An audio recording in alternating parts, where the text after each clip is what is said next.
Mari kita berdoa. Aba Bapa, kami mengucap syukur buat pagi hari ini Tuhan. Kami datang di hadirat-Mu, kami datang di hadapan-Mu Tuhan. Kami tahu bahwa Tuhan Engkau mengasihi kami. Pagi hari ini Tuhan, kami mau dengar firman-Mu, bicara buat setiap kami melalui kebenaran firman Tuhan. Nyatakan isi hati-Mu buat setiap kami Tuhan, pribadi lepas pribadi. Kami tahu bahwa firman Tuhan adalah kekuatan buat setiap kami. Firman Tuhan adalah jawaban buat setiap kami. Firman Tuhan adalah pertolongan buat setiap kami. Firman Tuhan menjadi damai sejahtera buat setiap kami yang sedang mengalami duka cita. Engkau menjadi kesembuhan buat setiap kami yang sedang mengalami sakit penyakit Tuhan. Terima kasih Bapa, Engkau mengurapi setiap kami yang ada di tempat ini supaya kami bisa mendengar firman-Mu Tuhan. Kami arahkan pikiran kami hanya kepada Engkau Tuhan. Terima kasih Bapa, kami siap dengar firman Tuhan pagi hari ini. Di dalam nama Tuhan Yesus Kristus, siap kita yang siap dengar firman Tuhan sama-sama katakan, amin, amin. Hari ini saya akan bawa kita melihat dari Yohanes pasal 3 dan Yohanes pasal 4. Kita akan lihat ada dua pribadi yang dijumpai Yesus, tapi juga terjadi kontradiktif. Yang satu sikap Yesus berbeda dengan yang lainnya, saudara. Dan kita akan lihat kita mau jadi sama seperti yang mana, saudara. Adalah seorang Farisi yang bernama Nikodemus, seorang pemimpin agama Yahudi. Ayat yang kedua. Ia datang, katakan ia datang. Jadi yang datang siapa? Yesus yang datang menghampiri Nikodemus atau Nikodemus yang datang cari Yesus? Yang datang cari Yesus, ya. Tapi kalau wanita Samaria, siapa yang datang cari, saudara? Yesus yang datang cari wanita Samaria atau wanita Samaria yang datang cari Yesus? Kalau kita baca di dalam Yohanes pasal 4, ya. Dikatakan Yesus harus melintasi daerah Samaria. Coba kita baca. Yohanes pasal 4 ayat yang keempat. Dikatakan Yesus harus melintasi daerah Samaria. Kenapa dia harus, saudara? Jadi saudara tahu kalau peta Israel itu di bagian selatan itu Yudea, itu Yerusalem, Bethlehem, itu daerah-daerah religius. Dan kemudian Galilea itu bagian utara, ya, itu daerah Israel. Tapi kalau orang pada zaman itu dari Yerusalem mereka mau ke bagian utara, ke Galilea, mereka selalu menghindar dari daerah Samaria. Mereka selalu ambil jalan lewat pinggiran sungai Yordan itu, saudara, dan naik ke atas. Mereka tidak mau lewat daerah Samaria. Tapi kenapa dikatakan Yesus seorang Yahudi dia harus melintasi daerah Samaria? Tahukah kenapa, saudara? Karena di situ dia tahu ada seorang wanita yang berdosa, yang membutuhkan seorang juru selamat. Yesus mengatur skenario supaya dia bisa berjumpa dengan wanita itu jam 12 siang, saudara. Saudara tahu, inilah kekristenan. Kekristenan itu bukan soal bagaimana kita bisa cari Tuhan dan temukan Dia. Kekristenan adalah bagaimana Tuhan yang harus tinggalkan sorga dan mencari hidup saudara dan saya. Amin, saudara. Dia harus tinggalkan sorga dan dia menemukan saudara dan saya. Kira-kira menurut saudara kalau dengan Nikodemus dan wanita Samaria, Yesus lebih welcome di mana? Dia lebih nyaman di mana? Di Yohanes pasal 3, Nikodemus cari Yesus kapan, saudara? Siang atau malam? Malam hari. Kenapa malam hari? Karena dia gengsi. Dia punya pride, dia punya kesombongan, saudara. Ia datang pada waktu malam kepada Yesus dan berkata apa? Rabi. Ya, dia kenal Yesus sebagai salah seorang rabi. Kami tahu. Nah, saudara, kalau orang yang sombong itu selalu berkata, kami tahu. Sehingga apa? Dia bilang, engkau datang sebagai guru yang diutus Allah. Lihat, dia hanya mengenal Yesus sebagai guru. Sebab tidak ada seorang pun yang dapat mengadakan tanda-tanda yang engkau adakan itu jika Allah tidak menyertainya. Ayat yang ketiga.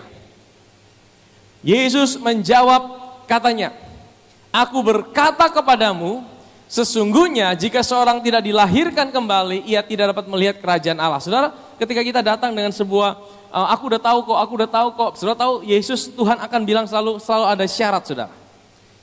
Selalu ada syarat dan ketentuan. Engkau mau ini syaratnya. Harus lahir kembali. Ya, saudara tahu kepada wanita Samaria, Yesus tidak kasih syarat apa-apa, saudara. Yesus tidak omong syarat apa-apa. Ya, nanti kita akan ke situ, saudara. Tapi saya akan jelaskan dulu Nikodemus ini, saudara. Ayat yang keempat. Kata Nikodemus kepadanya, bagaimanakah mungkin seorang dilahirkan kalau ia sudah tua? Dapatkah ia masuk kembali ke dalam rahim ibunya dan dilahirkan kembali? Jawab Yesus, aku berkata kepadamu, sesungguhnya jika seorang tidak dilahirkan dari air dan roh, ia tidak dapat masuk ke dalam kerajaan Allah. Ayat yang ke-6. Apa yang dilahirkan dari daging adalah daging. Apa yang dilahirkan dari roh adalah roh. Ayat yang ke-7. Jangan engkau heran karena aku berkata kepadamu, kamu harus dilahirkan kembali. Angin bertiup kemana ia mau dan engkau mendengar bunyinya, tapi engkau tidak tahu dari mana ia datang atau kemana ia pergi. Demikianlah halnya dengan tiap-tiap orang yang lahir dari roh. Ayat yang ke-9. Nikodemus menjawab katanya, bagaimanakah mungkin hal itu terjadi? Nah, Nikodemus ini kan pakai logika, saudara. Jawab Yesus, engkau adalah pengajar Israel dan engkau tidak mengerti hal-hal ini. Jadi ini perkataan sebenarnya mau mengangkat, memuji Nikodemus atau mau kasih jatuh Nikodemus sebenarnya. Saya percaya Yesus sedang kasih rendahkan Nikodemus, betul? Yesus tidak maksud seperti itu karena dia datang dengan sebuah pride di hadapan Tuhan. Dia datang dengan sebuah kesombongan di hadapan Tuhan. Ya, sekarang kita akan lihat bagaimana sikap Yesus dengan wanita Samaria. Saudara lihat, dia ketemu wanita Samaria, apakah Yesus bilang, engkau harus lahir baru, engkau harus begini, engkau harus begini. Seperti itu, saudara. Kita akan lihat keindahannya, saudara. Mari kita ke Yohanes pasal 4. Sampailah Yesus ke sebuah kota di Samaria yang bernama Sikar, dekat tanah yang diberikan Yakub dahulu kepada anaknya Yusuf. Jadi saudara kalau baca di kejadian itu di bagian akhir itu ada berkat daripada Yakub kepada anak-anaknya. Ya, waktu Yakub mau meninggal, dia panggil semua anaknya termasuk Yusuf. Dan waktu Yusuf dikasih berkat Yusuf itu apa? Dikasih tanah itu di Sikar itu, saudara. Dan di situ ada sumur, saudara. Ya. Dan di situ perkataan Yakub adalah, ya, Yusuf, engkau seperti tanaman yang akan merambat keluar daripada tembok. Ya, dahannya akan keluar, merambat keluar daripada tembok. Saudara tahu maksudnya apa ini? Maksudnya adalah Yakub berkata, Yusuf, ya, engkau akan ada di sumur dan engkau akan keluar dari tembok untuk menjangkau yang di luar tembok. Sebenarnya ini nubuatan tentang Yesus, saudara. Ya, keselamatan itu sebenarnya buat orang Yahudi pertama. Tetapi karena orang Israel menolak, maka keselamatan itu keluar daripada tembok dan menjangkau bangsa-bangsa lain. Saudara tahu siapa yang ditemui oleh Yesus di pinggir sumur itu? Wanita Samaria. Dia bukan orang Yahudi, tapi terjadi keselamatan, saudara. Disinilah digenapi apa yang ditulis tentang Yesus melalui kisah Yusuf, saudara. Siapa Yusuf kita hari ini? Yesus. Dan waktu dia ada di pinggir sumur, dia menggenapi itu. Dahannya keluar daripada tembok dan dia menjangkau seorang wanita Samaria di situ, saudara. Amin, saudara. Di situ terdapat sumur Yakub. Yesus sangat letih oleh perjalanan. Karena itu ia duduk di pinggir sumur itu. Hari kira-kira pukul berapa? 12. Saudara lihat tadi, Nikodemus datang pada Yesus kapan? Malam. Yesus datang mencari wanita kapan? Kontras, betul? Yang satu datang malam-malam, yang satu Yesus dicari siang-siang. Ya. Dengan kata lain apa? Anugerah itu mesti diberitakan. Ya. Tidak bisa sembunyi-sembunyi, harus diberitakan, saudara. Dan firman Tuhan bilang apa?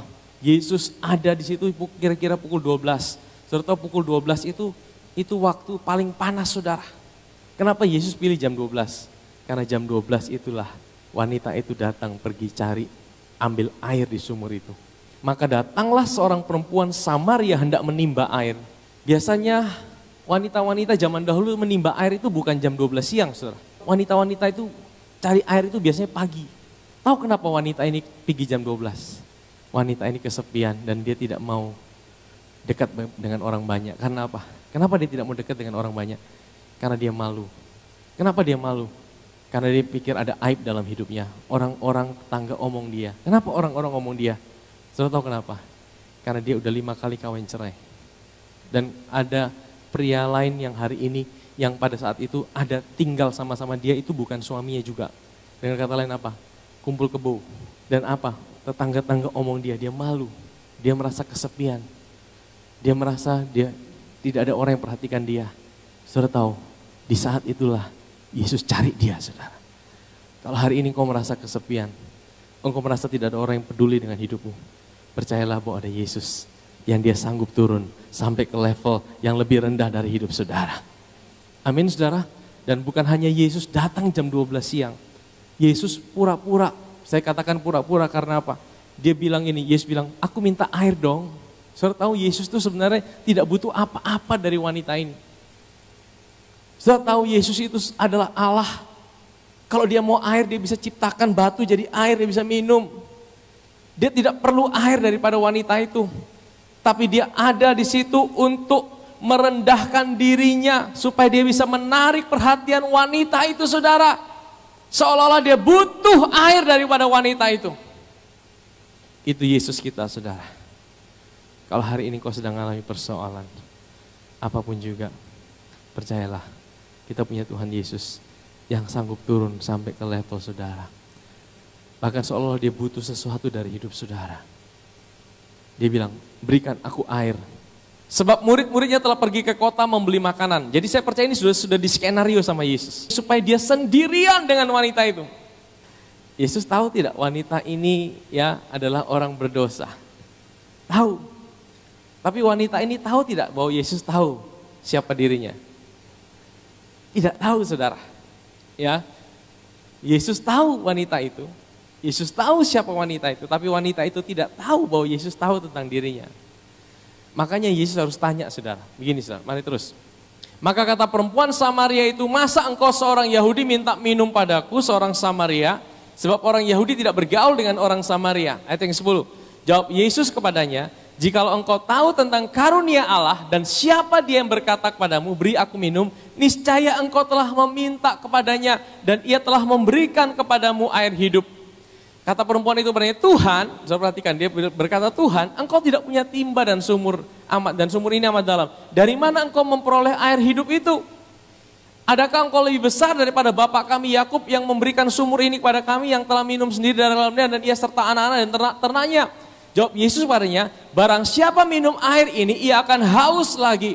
Tapi barang siapa minum air yang akan kuberikan kepadanya, ia tidak akan haus untuk selama-lamanya. Sebaliknya air yang akan kuberikan kepadanya akan menjadi mata air dalam dirinya yang terus-menerus memancar sampai kepada hidup yang kekal. Saudara tahu wanita ini dia sedang cari sebuah air, tapi sebenarnya Yesus tahu kebutuhan daripada wanita ini. Dia sedang mengalami sebuah kesepian, dia sedang mengalami sebuah kehausan dalam kehidupannya.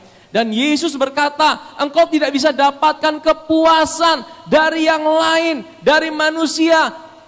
Kepuasan hidupmu itu bukan dari manusia, bukan dari situasi, bukan dari keadaan, tapi dari aku. Kalau engkau datang padaku, engkau minta dari aku bisa kasih air itu. Air itu akan jadi mata air dalam kehidupanmu.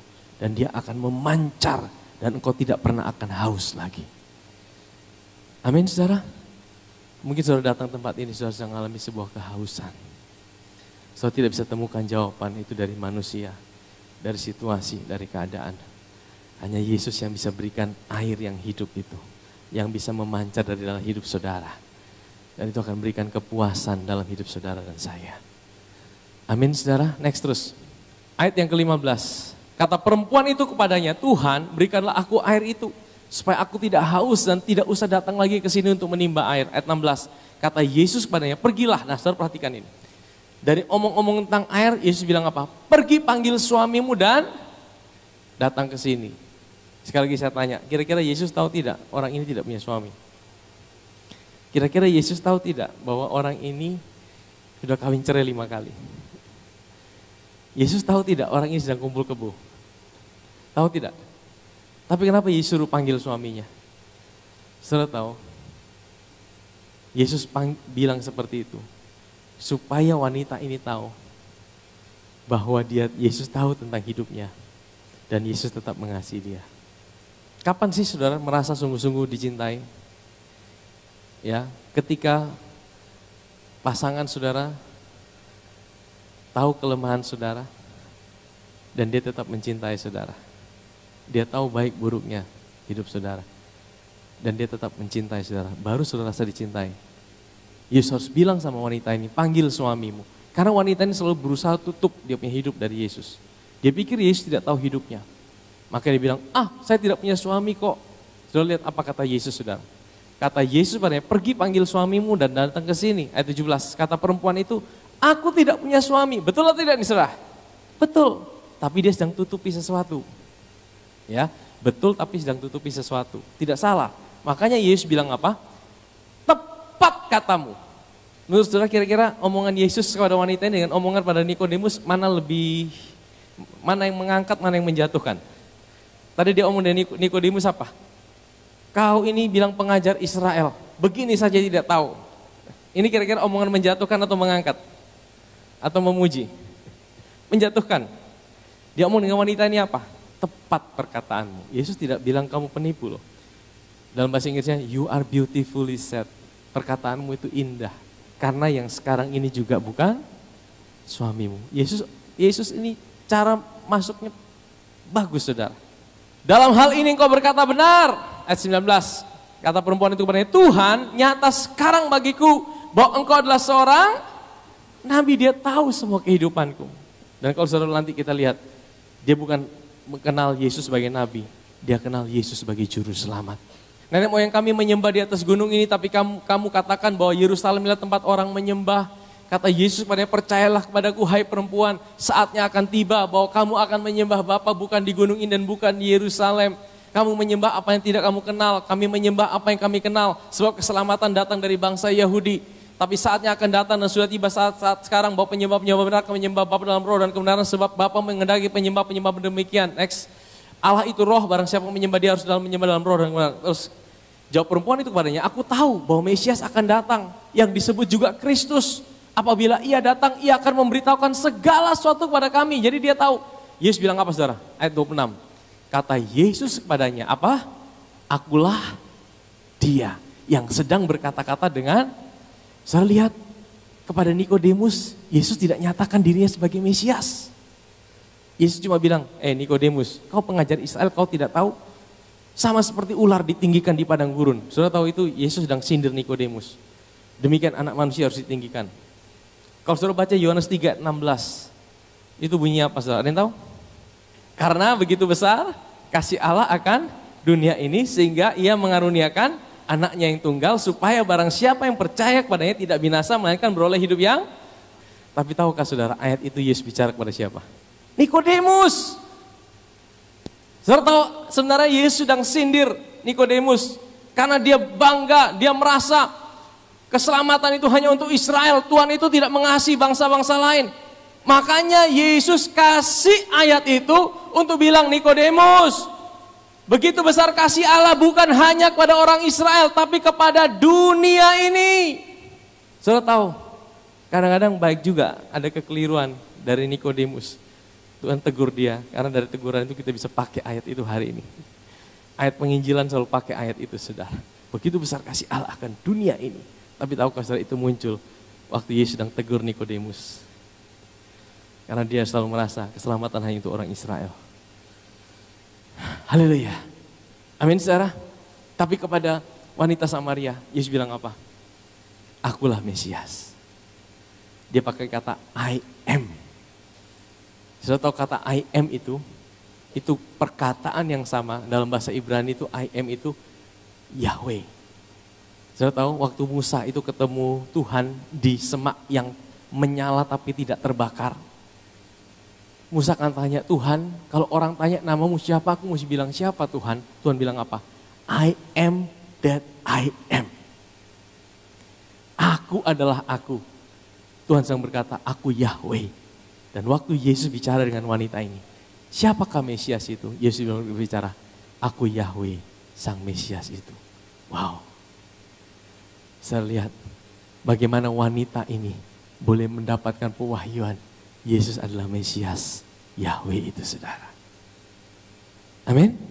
Kata Yesus padanya, akulah dia yang sedang berkata-kata dengan engkau. Ayat 27. Pada waktu itu datanglah murid-muridnya dan mereka heran bahwa ia sedang bercakap-cakap dengan seorang perempuan. Tapi tidak seorang pun yang berkata, apa yang kau kehendaki, apa yang kau percakapkan dengan dia. Ayat 28. Maka perempuan itu meninggalkan tempayannya di situ.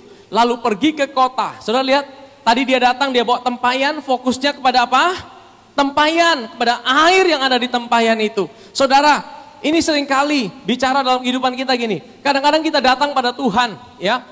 Kita fokus dengan tempayan itu maksudnya apa? Tentang sesuatu. Saudara datang pada Tuhan, saudara butuhkan jawaban buat masalah saudara, buat rumah tangga saudara, buat masa depan saudara. Salah tidak saudara? Tidak salah.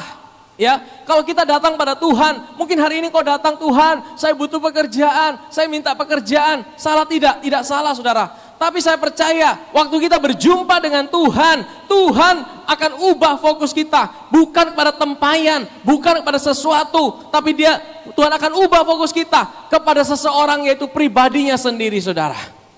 Amin saudara. Wanita ini dia tinggalkan tempayannya. Dan apa yang dia lakukan saudara? Firman Tuhan berkata,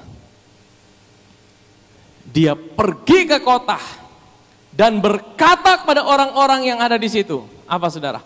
Mari lihat, di sana ada seorang yang mengatakan kepadaku segala sesuatu yang telah kuperbuat. Mungkinkah dia itu Kristus?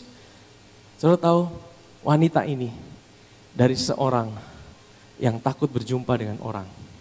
Betul tidak? Dia takut berjumpa dengan siapapun, makanya dia jam 12 siang sendirian. Waktu dia berjumpa dengan Yesus, Tuhan ubah. Dia menjadi orang yang berani berjumpa dengan banyak orang untuk menyaksikan Kristus. Saya tahu perjumpaan dengan Tuhan itu mengubahkan segala sesuatu.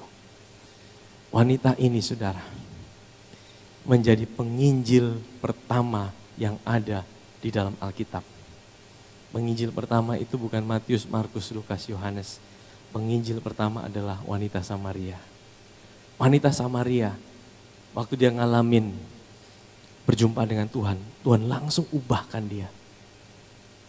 Ada sesuatu yang sangat cepat. Berbeda dengan Nikodemus. Nikodemus dia berjumpa dengan Tuhan juga. Kira-kira dia diselamatkan tidak Nikodemus saudara? Selamat saudara. Kita akan lihat saudara. Tapi prosesnya begitu lama saudara. Coba kita lihat di dalam Yohanes pasal 7 ayat 50 dan 51. Nikodemus seorang dari mereka yang dahulu datang kepadanya pada waktu malam. Berkata kepada mereka, apakah hukum Taurat kita menghukum seseorang sebelum ia didengar dan sebelum orang mengetahui apa yang telah diperbuatnya? Jadi saudara, Nikodemus ini bela Yesus saudara. Karena pada waktu itu orang-orang lagi mau menghakimi Yesus, mereka mau menghakimi Yesus, dan Nikodemus maju dan bilang, kan hukum Taurat kita berkata seseorang itu harus dulu didengar sebelum diadili, sebelum di ini. Jadi kalau dari sini kita bisa lihat bahwa Nikodemus itu sebenarnya juga sudah ngalami Tuhan, tapi dia tetap sembunyi-sembunyi. Dia mau tolong Tuhan dengan cara sembunyi-sembunyi, dia tidak langsung. Beda dengan wanita itu saudara. Wanita itu tadinya dari orang yang tidak berani ketemu orang. Begitu berjumpa dengan Yesus, hidupnya langsung diubahkan. Nikodemus saudara, dia berjumpa dengan Yesus juga. Tapi dia ngalamin pertobatannya pelan saudara. Sepertinya dia bela Yesus, tapi tidak terang-terangan saudara. Juga Nikodemus datang ke situ, dialah yang mula-mula datang pada waktu malam. Ya, untuk cari Yesus. Ia membawa apa? Campuran minyak mur dan minyak gaharu, kira-kira 50 kati. Jadi saudara, Nikodemus ini pada waktu Yesus mati, dia yang sumbang itu. Minyak mur. Jadi orang ini sudah ngalamin Tuhan belum? Sudah. Dia udah bertobat belum? Udah, tapi pertobatannya lama saudara. Bahkan sampai Yesus mati baru dia bisa kelihatan. Itu pun tidak terang-terangan saudara. Beda dengan wanita ini. Wanita Samaria. Wanita yang ngalami Tuhan. Saudara mau jadi seperti Nikodemus atau mau jadi seperti wanita Samaria? Saudara, bukan soal dosanya loh saudara. Jangan saudara bilang, oh kalau gitu saya harus berbuat dosa dong. Bukan saudara. Maksudnya Tuhan itu suka sikap hati dari orang yang tahu bahwa dia tidak bisa buat apa-apa tanpa Tuhan. Tuhan itu suka dengan orang yang bilang, Tuhan saya bahkan tidak bisa lakukan apa-apa tanpa Tuhan. Tuhan akan turun ke level lebih rendah daripada wanita itu. Seolah-olah Tuhan butuh sesuatu dari dia. Amin saudara. Yohanes pasal 4 kita akan lihat ada profetik di sini saudara.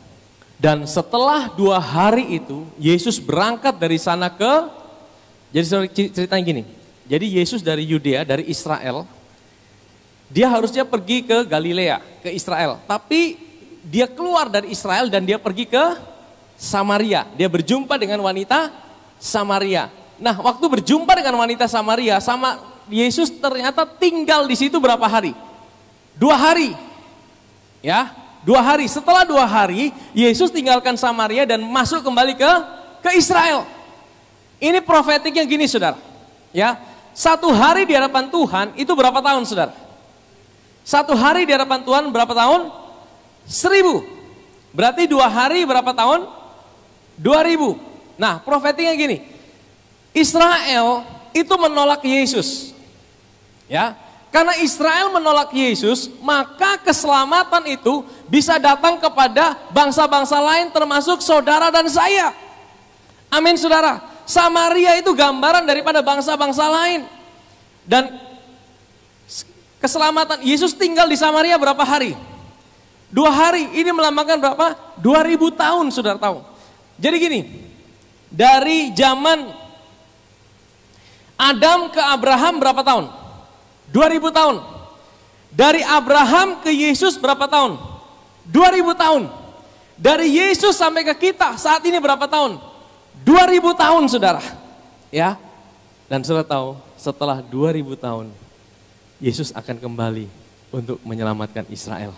Dan kita akan masuk ke hari ke-7. Saudara tahu, dunia dijadikan berapa hari? 6 hari. Dan hari ke-7 hari apa? Hari peristirahatan. Kita hari ini sudah di ujung daripada hari ke-6 dan kita sedang masuk di hari ke-7. Saudara tahu, Yesus ada di bangsa-bangsa lain itu selama kurang lebih 2000 tahun. Dan setelah 2000 tahun, Yesus akan masuk kembali ke Israel. Dan dia akan memulihkan dan menyelamatkan Israel. Amin, saudara. Amin, saudara. Artinya ini waktu buat kita. Jangan sia-siakan. Hari-hari ini anugerah sedang diberikan secara luar biasa buat bangsa-bangsa lain. Amin, saudara. Terima itu saudara. Jangan sia-siakan itu. Karena ada waktunya Tuhan akan kembali ke Israel. Dan Israel akan diselamatkan oleh Tuhan. Dan kita akan masuk dalam pemerintahan kerajaan 1000 tahun. Itu profetiknya, saudara. Nah, apa poin yang bisa kita dapatkan dari kisah ini? Yohanes 3, Yesus berjumpa dengan seorang Farisi. Seorang pemimpin agama. Yesus tidak cari dia, tapi dia datang cari Yesus. Karena apa?